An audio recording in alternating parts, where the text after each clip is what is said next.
Noel tới rồi. Không khí Noel đã tới rồi. Và kính chào quý vị khán giả, kính chào quý bà con cô bác. Thấy trời bắt đầu se lạnh, không khí Giáng sinh đã bắt đầu nhẹ nhẹ đã cảm nhận được. Lạnh hơn coi chừng cảm á. đi Hà Giang về cảm vậy hết. Đi Hà Giang ai về thấy cái giọng khào hết rồi. Lỗ mũi thì coi như là khục khịch. Rồi. Dạ xin chào quý vị khán giả. Đang ngồi làm cái gì? Dạ, là em đang báo cáo anh Phương cái số tiền bên nhánh của anh Coleman miền Trung. Rồi hiểu rồi. Của mình phía mình còn nhiêu? Dạ, phiếu của mình là sau 2 đợt chi thì còn lại 450.716 ngàn. Nhiều á. 450. Dạ, tại vì sau khi mà mình đi đợt 2 về vẫn còn một số anh chị gửi thêm á, nên là cái tiền còn lại của đợt 2 cộng với lại tiền gửi thêm nữa thì còn 450 triệu. Tổng cộng là 3,8 tỷ mà. Dạ. Của em bữa đi đợt 2 là tổng kết nó gần được 4 tỷ, bây giờ là cũng khoảng bây giờ còn lại khoảng 2,5 tỷ không? Hơn 2,5 tỷ. Hơn 2,5 tỷ. Bữa giờ bà con cô bác gửi vô liên tục mà. Em vừa tổng kết xong cái bữa sau mà con cô bác cũng gửi vô cho mấy chục tận trăm thì thôi em nghĩ là để gần ngày đi em rút một lần luôn rồi tổng kết luôn lần. Giờ tính ngày mấy đi lại. Dạ. Hôm bữa thì Cương Dừa với anh Coleman dự định đi Quảng Ngãi, Quảng Nam là từ 13 tới 16. Nhưng lúc đó là tình hình bão lũ sạt lở nó rất là nghiêm trọng, là ở người dân địa phương đó với lại chính quyền địa phương họ cảnh báo là mình không nên đi ra vào thời điểm đó, cho nên là cuối cùng là Cương Dừa với anh Coleman dời.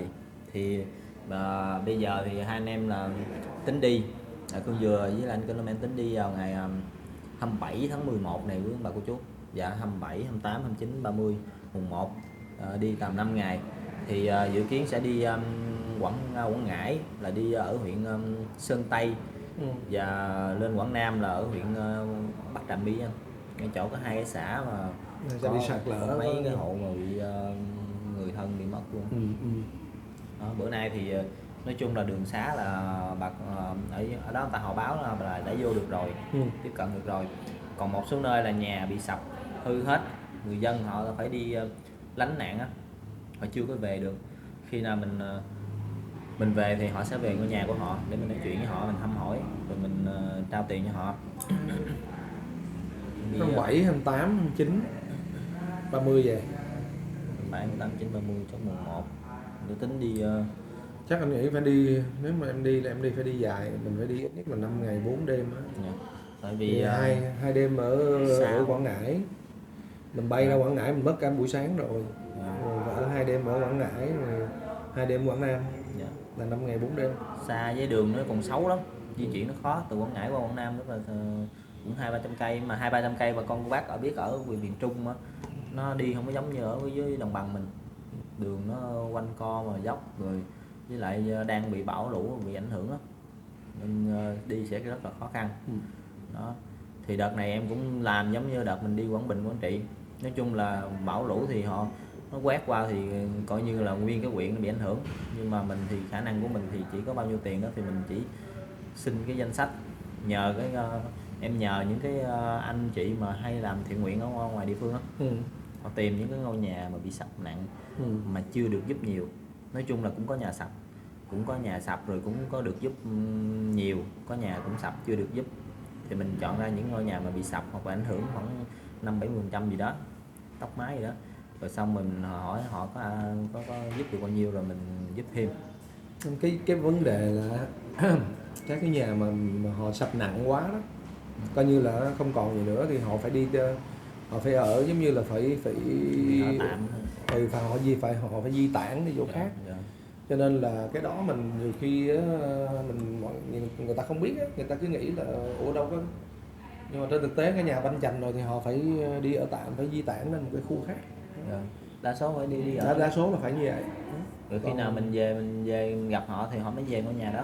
Còn những cái nơi mà Coleman với Khương Dừa có thể quay được đó, thì tức là bà con hiểu là tức là nó vẫn còn cái xác, nó vẫn còn cái sườn, Dạ. nên mình còn quay được, mình thấy nó cũng đã thảm rồi, nhưng mà có những nơi là coi như nó tan hoang banh chành hết, không còn cái gì hết thì họ đâu có ở đó được.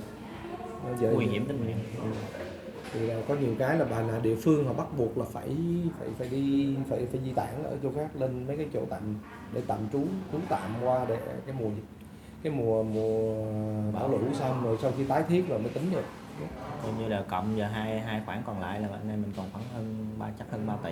Trên dưới 3 tỷ. Dạ. Đó, bên phía của Coleman thì còn tổng thu hôm trước là 3 tỷ 853 triệu 203 ngàn.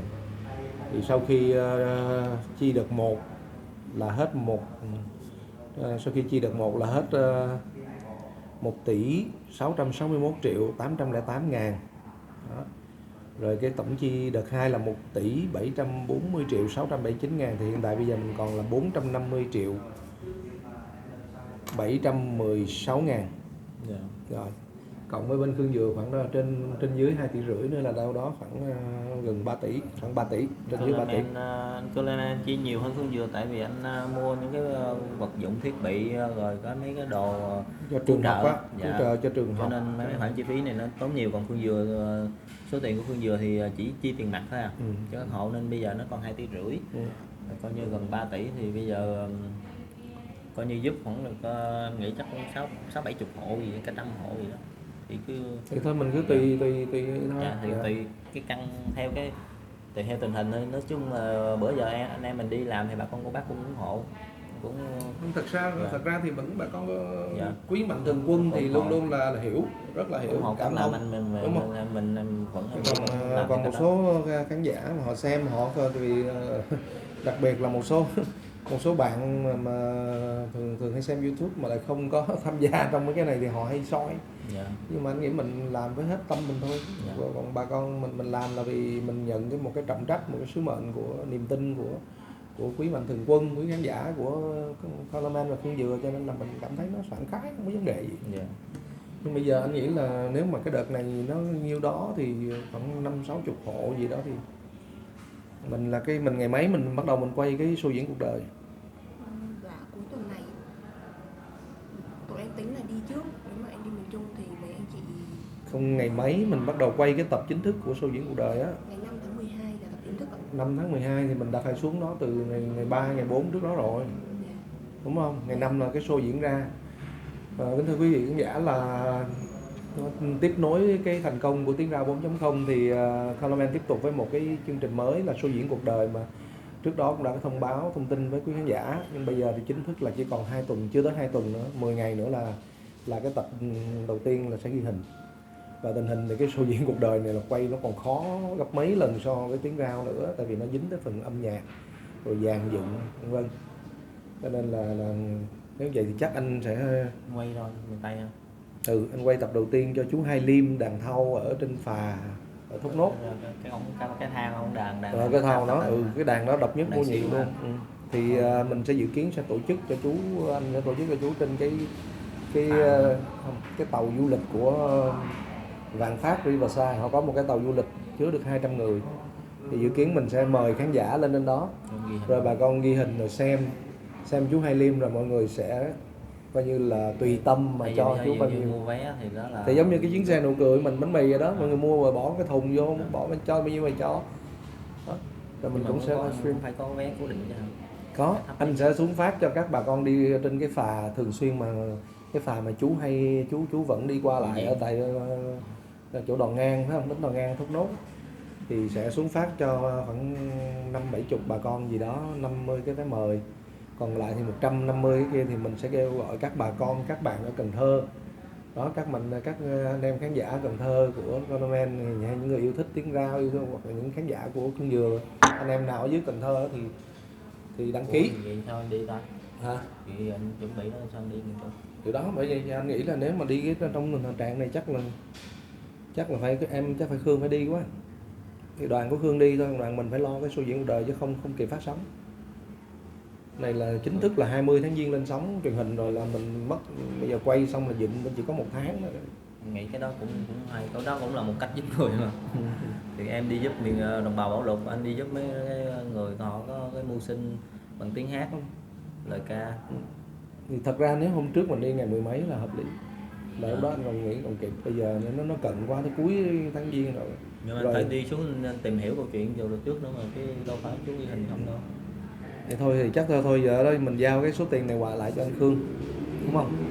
Rồi anh Khương coi như team anh Khương đi, còn nếu anh Khương thiếu người nữa thì huy động thêm lực lượng quay hay là gì đó hỗ trợ thêm. Một vài bạn bên team anh qua đi hỗ trợ em. Đó để đi, tại cái này đi mấy chục hộ mà một mình ảnh thì cũng tính ra 27 em đi 27 tới một tay thì coi như là anh bị dính khúc đó rồi, khúc đó anh phải đi xuống anh đi tiền trạm, anh tìm hiểu nhân vật rồi nữa. Mà 28 này là xuống một đời. Cái show này khó nên anh Điền phải đi sắp xếp vừa là dẫn vừa làm đạo diễn luôn. Đạo diễn biên tập luôn, cực là vậy đó. Nhiều khi mới làm chương trình ở trong sân khấu nó dễ lắm mà con bác, ví dụ đèn đuốc anh sân khấu rồi xong rồi cái mọi người tập vợt xong rồi lên diễn, còn ở ngoài trời nó khác đó, nó phải chuẩn bị rất là kỹ lưỡng và mình phải nhanh nhạy trong việc xử lý, mình không biết trước được, cho nên cái show này nó khó hơn cái show tiếng ra 4.0 nữa hả? Khó hơn Nhiều hơn. Tại vì cái show biến 4 tiếng ra 4.0 thì một nhân vật rồi. Một nhân vật với lại anh là người chính, đúng không? Cái đó là anh toàn bộ là anh tự xử lý. Còn cái này là hoàn toàn là nhân vật, là mình toàn bộ là cái này là toàn bộ đều là hướng đến nhân vật hết. Anh là cũng chỉ là người kết nối dẫn dắt, với lại có thêm một MC nào đó nữa chứ còn không phải là mình control cái buổi đó. Cái buổi tiếng rao là anh là người giống như là cùng với nhân vật, anh là người chính luôn á. Họ thể hiện mà anh là người phải bán hàng thì họ nhìn coi anh phải tả sung hữu đột thì cái đó thì anh control được. Nhưng cái này bây giờ khán là nhân vật kia chú Hai Liêm thì hoặc là những cái nhân vật của show diễn cuộc đời hầu hết là họ chỉ có đam mê, tài năng, còn lại về mình phải tổ chức các cái chi tiết làm sao để cho nó trở thành một cái show truyền hình mà để hấp dẫn đủ để bà con xem. có đất họ diễn. Rồi một cái show như vậy thì mình đang tính là từ 1 tiếng tới 1 tiếng rưỡi, 60 phút tới 90 phút là biểu diễn. Thì sắp xếp tiết mục làm sao rồi kết hợp làm sao. Ví dụ như chú Hai Liêm thì chú chỉ có cái đàn thâu thôi. Bây giờ người ta hát chú đàn cho người ta hát và chú phải độc tấu, có tiết mục độc tấu, có tiết mục song tấu, rồi có tiết mục chú đàn cho những ca sĩ hát. Mà chú đàn cổ cũng được, mà chú đàn mình thu ở trên sân khấu nó dễ lắm, nhưng mà chú ở ngoài trời cực lắm. Ngoài trời thì thiết bị rồi để thu có chưa tốt, nhiều khi cái đàn người ta đàn hay. Nó vô phòng họp trước đi. Đàn hay hát giỏi nhưng mà mở phòng họp cho nó bị tiếng ồn nhiều quá. Đó, hơi khó. Vậy thôi giờ anh tập trung cái đó hả? Thì thật ra cái này nếu mà nói về cái concept hay là cái ý tưởng thì nó cũng giống như tiếng rao, tức là tiếng rao là những người bán hàng rong. Còn cái show diễn cuộc đời là những người hát rong. Họ chưa có cái show diễn nào của họ. Đúng rồi. Họ chỉ hát để kiếm mưu sinh ha. Nhưng mà lần này họ có một cái show hẳn cho họ luôn. Giống như một cái live show. Mặc dù mình làm nó là mini live show thôi. Nhưng mà kể cả những bạn mà tài năng ca hát hay là đi tham gia các cuộc thi được có một cái mini live show cũng là cả một ước mơ cuộc đời. Thì những cái người này thì anh nghĩ đó họ có thể là những cái như chú Hai Liêm là khiếm thị hoàn toàn, hoặc có những người khuyết tật đó. Có chú Hai ở Tiền Giang thì đàn chỉ có một tay thôi. Đàn cổ hay không? Đàn cổ mà chỉ có một bàn tay với một cánh tay thôi, mà sử dụng vừa đánh vừa bấm vừa nhấn, ví dụ vậy. Đó. Thì có những cái quái kiệt như vậy là họ là người khuyết tật, khiếm khuyết hơn người bình thường mà họ vẫn rất là đặc biệt.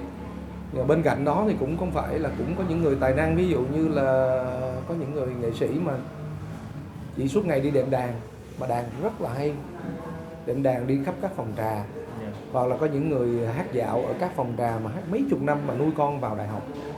Thì mình muốn là đó cái chương trình show diễn cuộc đời nó không phải là một cái chương trình lại là thiện nguyện, mà nó là chương trình để tôn vinh có những người mà họ đam mê nghệ thuật, họ đam mê mà họ có tài năng và họ bền bỉ, họ làm cái đó suốt cả cuộc đời của họ, nhưng mà chưa một lần họ có một cái sân khấu riêng. Đó, mục đích của show diễn cuộc đời là như vậy, rất là ý nghĩa. Và cũng hy vọng là chương trình này cũng nhận được sự ủng hộ của các mạnh thường quân giống như tiếng rao. Với là lúc đó anh có like không, bà con của bác ủng hộ sao? Anh sẽ có live, anh live khoảng chừng 45 phút.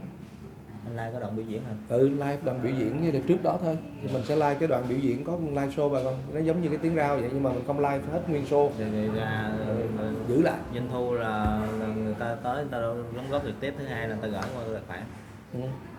Thì hiện tại bây giờ cũng có một số mạnh thường quân đang chờ đợi cái này, cũng đã đóng góp live rồi. Và thông qua video này thì cũng thứ nhất là có hai việc là cũng xin rất là buồn không có tham gia được cái chuyến đi này với Hương Dừa, là vì lý do là phải lo cho cái chương trình show diễn cuộc đời. Rồi tháng 12 này là còn kỷ niệm 13 năm thành lập của công ty nữa. Đó. Rồi năm nay trong tháng 12 này cũng phải tổ chức cái hội nghị tri ân khách hàng đối tác của bên Coleman Food nữa, nhiều lắm. Nhiều thứ đang chuẩn bị để cuối năm. Em cũng cố gắng đi đợt này về để trao hết số tiền của bà con cô bác của mình gửi mình cho bà con cô bác miền Trung, để mình tập trung vô công việc. Tại vì đầu năm tới tháng 7 tháng 8 là mình không có làm được gì bà con cô bác. Ở nhà quờ ghẹo vợ không có làm được gì hết. Thì giờ hết dịch rồi, thì phải xô chậu, phải làm sầu riêng rồi các kiểu, mình phải làm trở lại để coi như mình kéo, còn có 4 tháng cuối năm mình phải kéo 8 tháng đầu năm, và sang năm thì chưa biết chừng như thế nào nữa, nên bây giờ nó đang ổn định trở lại thì anh em của Phương Dừa mỗi người phải chia nhánh ra để làm. Bây giờ Phương Dừa coi như là Phương Dừa nhận cái trọng trách là đi miền Trung để trao quà cho bà con cô bác. Dạ, còn anh Coleman thì anh cũng phải lo tổng thể cho công ty chứ thôi, cuối năm mấy anh em năm nay Tết nhất chưa biết làm sao luôn. Sao năm nay là te tua luôn, coi như là mất hết 3 quý rồi, còn cái quý cuối cùng thôi. Mà quý cuối cùng này làm sao mà lo đời sống cho anh em. Tết nhất nó phải có cái Tết, dù muốn dù không gì. Cứ thử tưởng tượng mà bây giờ công ty khó khăn cách mấy mà không có thưởng Tết cho anh em thì thật sự là nó đau lòng lắm. Có thể anh em họ vẫn hiểu, họ vẫn đồng tình thôi, thông cảm, nhưng mà mình ở góc độ là lãnh đạo, là quản lý thì mình phải nghĩ cách. Em năm rồi anh thưởng 10 tỷ thôi, năm nay chắc chừng 5 tỷ được ha anh. Dạ, thôi vậy đi. Dạ thôi bây giờ anh Coleman chuẩn bị một cái show mới, show diễn cuộc đời, giống như là kỳ anh làm show tiếng ra 4.0 thì Phương Dừa mỗi số Phương Dừa cũng gần về sau Phương Dừa mới có họ gửi coi như là đóng cùng với anh hỗ trợ cho các hoàn cảnh 5 triệu, thì thôi show diễn cuộc đời chắc Phương Dừa mỗi cái số vậy thôi, chắc em cũng sẽ trước mỗi số em sẽ gửi 5 triệu ha. Dạ, để coi như là cái nào em ví dụ cái số nào em đi trực tiếp em tham gia được với chương trình phụ lúc đầu anh tính là hai anh em mình đi á, còn nếu không có đi được hai anh em đi sẽ rất là hay. Dạ. Phương Dừa với lại Coleman kêu gọi là giống như cái bữa mà chú Năm bong bóng vậy đó. Có Phương Dừa cái là đó là hai anh em coi như là tả sung hữu đột, là bà con tới khán giả đến nhiều. Xong rồi nếu đi không được thì cứ mỗi một hoàn cảnh thì em mỗi cái câu chuyện gì em sẽ gửi 5 triệu đi. Rồi. Dạ, của em. Thì, còn cái chi phí cho nhân vật của mình thì chương trình cũng một tập như vậy 5 triệu. Tiếng rao thì tập 3 triệu rồi. Nhưng mà này họ nói theo do họ được tham gia là có 5 triệu sẵn. Dạ. Với lại cái này anh nghĩ họ cũng sẽ không có nhận được cái sự đóng góp mà nó nhiều giống như là tiếng rao, cũng chưa biết được. Tại vì đại đa số họ là những người cũng bình thường, lành lặn, nhưng họ gắn bó với cái sự nghiệp đờn ca hát sướng, giống đúng nghĩa là sinh làm người hát rong. Thì ai mà có mình mà có nhiều người họ kiểu như hưởng thụ âm nhạc á, họ hưởng thụ âm nhạc, họ thích câu chuyện thì họ sẽ... Các nhân vật khi mà nghe nói họ đều rất là... Nhưng mà em nghĩ cái phần thưởng lớn nhất của họ là cái show anh. Em nghĩ là cái đó là lớn nhất dành cho họ rồi. Tại vì anh làm cái đó của một cái show thì cũng phải bỏ đồ ít đâu. Bà con bác làm mini show 50 triệu, 100 triệu là bình thường. Còn này mình đứng ra mình làm cho một anh nhiều quá, chi phí này hơi bị nhiều luôn. Dạ, rất là nhiều. Nó không thua kém cho gì. Nên nó là cái tiền đó như là cái tiền động viên tinh thần thôi, còn quan trọng của họ là họ được tham gia cái show đó và họ thành một cái chương trình nó hoàn thiện và phát trên TV nữa. Đâu phải dễ dàng, hồi xưa giờ còn là hát bánh phà không, ai đi ngang lại phát bánh phà không, nay lên TV nữa. Rồi nhiều khi lên TV xong hát họ nổi lên họ có show nữa. Mấy người này họ đọc lạ hay không anh? Không, đúng rồi. Dạ, thì anh nghĩ là cái đó thôi, chứ bây giờ tiền thì đóng góp thì bà con cô bác nói chung thương thì đóng góp thì rất là cảm ơn. Còn nói chung là đây là mang giá trị về tinh thần rất là lớn. Có thể là ví dụ họ làm dành dụm cả đời họ cũng không thể bỏ ra được làm được cái MV nhỏ thôi. Em nghĩ không, sau cái này anh nghĩ là mình cũng có thêm một cái phần quà nữa cho họ, phải làm cho họ một cái MV. Mỗi một nhân vật mình làm cho họ một cái MV, có thể là làm đơn giản, mình quay một cái MV để cho họ lưu giữ lại sau này. Thì nói chung còn nhiều thứ phải tính toán lắm, nhưng mà phải ra hiện trường, ra thực tế rồi mới bắt đầu tiếp tục. Thì cũng giống như tiếng rao vậy, tập đầu tiên là cái chè có 125.000, mà tập cuối cùng mà cũng là tập đầu, cũng nhân vật đầu tiên mà làm ở tập cuối cùng thì nó được gần 180 mấy, gần 200 triệu. Dạ. Cho nên là nó cũng gian hộ, cũng hy vọng là bà con cô bác thì bây giờ còn 10 ngày. Tới ngày 5 tháng 12 này thì đặc biệt là các bạn ở khu vực Cần Thơ, khán giả Cần Thơ hoặc là khán giả thành phố mà có dịp đi Cần Thơ thì mọi người đăng ký trước, có khoảng 200 chỗ ngồi, 200 chỗ ngồi trên cái tàu du lịch của Vạn Phát Riverside. Mình đã thuê cái đó để và hình như hai Vạn Phát họ hỗ trợ luôn đúng không? Mừng quá. Hay là Vạn Phát cái chỗ hồi trước em casting có thước danh hài đó. Hay là em xuống em chim rồi để em coi lịch chim hát bài bán vé bán vé bà con bác chắc chắn sẽ được ủng hộ. Đó, thì tập đầu tiên là một nhân vật Cần Thơ, tập thứ hai cũng là tập một nhân vật ở Cần Thơ đó, chú Thanh Điền cũng kiếm thị luôn. Thì đang tìm một cái bối cảnh khác ở Cần Thơ nữa để quay. Đó. Dạ. Thì đầu mối vẫn là Nga Xoài Chua, ở Quý Mạnh Thường Quân ở gần xa, ở trong nước và ngoài nước thì muốn đóng góp thì liên hệ với Nga Xoài Chua, số điện thoại là 0936 842 505. Còn nhớ. Rồi còn số tài khoản thì hoặc là fanpage chính chủ Nga Xoài Chua. Dạ. Chung đó là chương trình sắp tới kênh Coleman. Còn trước tiên là Cơn Dừa với Coleman cũng cảm ơn quý bà cô chú rất là nhiều luôn, là trong cái tình hình bão lụt vừa qua thì bà con cô bác mình tất cả mọi người hướng về miền Trung và tất cả mọi người rất là tin tưởng Cơn Dừa với Coleman, trao tiền cho Cơn Dừa với Coleman đi để trao lại cho bà con cô bác mình bị ảnh hưởng bão lụt.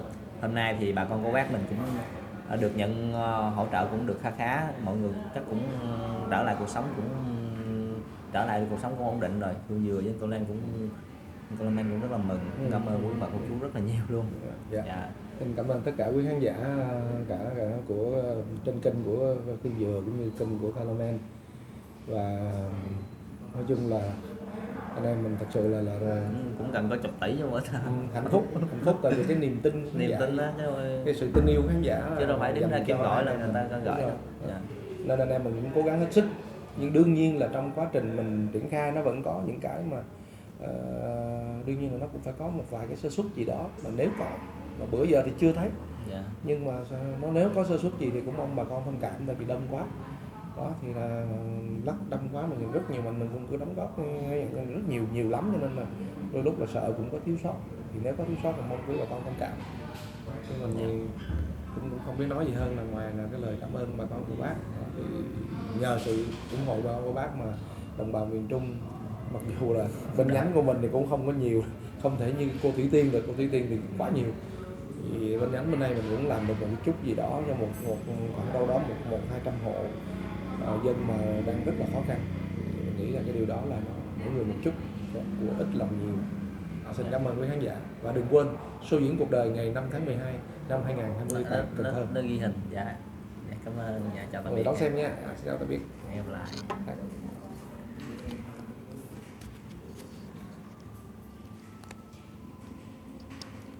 Rồi.